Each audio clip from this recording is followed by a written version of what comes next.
Hello friends, मेरा नाम अब्दुल बासित और आप देख रहे हैं सालार एजुकेशन। आज की इस वीडियो में हम डेमोनिज्म को डिटेल में स्टडी करेंगे।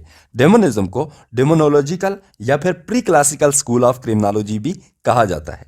डेमोनिज्म एक आउटडेटेड थ्योरी है जो ये एक्सप्लेन करने की नाकाम कोशिश करती है कि लोग क्राइम क्यों करते हैं।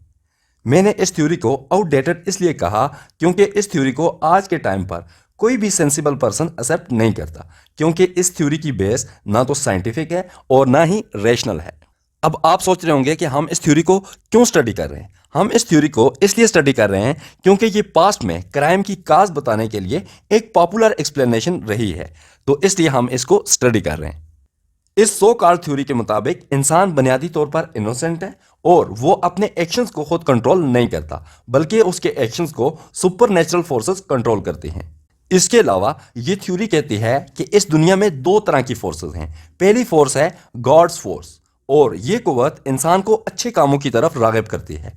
और इसके बरअक्स जो दूसरी फोर्स है उसको कहते हैं शैतानिक फोर्स, और ये फोर्स इंसान को बुराई की तरफ और क्राइम्स की तरफ राग़िब करती है। सुपरनेचुरल फोर्सेस को दो कैटेगरीज में डिवाइड करने के बाद ये थ्योरी कहती है कि शैतानिक फोर्सेस और गॉड्स फोर्सेस, इन दोनों फोर्सेस के दरमियान एक कंटिन्यूस स्ट्रगल चल रही है।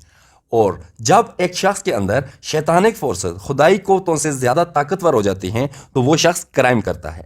तो इस थ्योरी की समरी ये हुई कि criminal behaviour external forces, external supernatural forces का रिजल्ट है और एक क्रिमिनल अपने एक्शंस का जिम्मेदार नहीं होता। ये थ्योरी यूरोप की डार्क एजेस में बहुत फेमस थी, और जब कोई शख्स कोई क्राइम करता था तो उसे बेरहम किस्म की सजाएं दी जाती थी, जैसे पेट फाड़ देना, सर में कीलें ठोकना वगैरह वगैरह।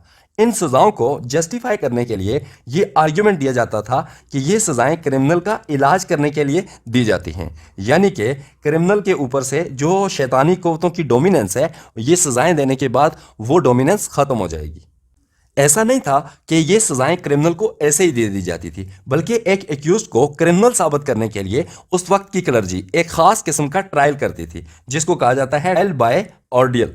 उस ट्रायल में एक्यूज को दर्दनाक किस्म की एक एक्सपीरियंस में से गुजारा जाता था, जैसे उसको कहा जाता था कि वो आग पर चले और गर्म तेल में छलांग लगाए वगैरह वगैरह। इस तरह का जो है ना, एक डरावना किस्म का एक्सपीरियंस करवाया जाता था। और ये माना जाता था कि अगर वो एक्यूज इनोसेंट है तो खुदा उसकी खुद मदद करेगा किसी मिरेकल के थ्रू। ऐसा बहुत कम ही होता था कि कोई एक्यूज इनोसेंट साबित हो जाए। अक्सर जो एक्यूज होते थे वो क्रिमिनल साबित हो जाते थे इस सो कॉल्ड ट्रायल के थ्रू। जब एक एक्यूज क्रिमिनल साबित हो जाता था तो उसे इलाज के नाम पर मजीद टार्चर किया जाता था। यह है pre classical school of criminology. इस सो कॉल्ड थ्योरी को अक्सर मजहब के साथ जोड़ा जाता है, लेकिन यह मजहबी तौर पर भी गलत है, साइंटिफिकली भी गलत है और रैशनली भी गलत है। अब मजहबी तौर पे कैसे गलत है? जो भी इब्राहिमिक रिलीजन है या फिर कोई और रिलीजन है, सब रिलीजन्स के मुताबिक खुदा ने इंसान को इस चीज़ का इख्तियार दिया है कि वो ठीक काम करे या फिर गलत काम करे। अगर वो गलत काम करेगा तो उसको आखिरत में सज़ा मिलेगी, अगर वो अच्छे काम करेगा तो उसको आखिरत में जज़ा मिलेगी। तो इस तरह ये साबित होता है कि ये थ्योरी मजहबी तौर पर भी गलत है। इसका ना मजहब के साथ तल्लुक़ है, ना साइंस के साथ तल्लुक़ है और ना ही रीज़न के साथ तल्लुक़ है।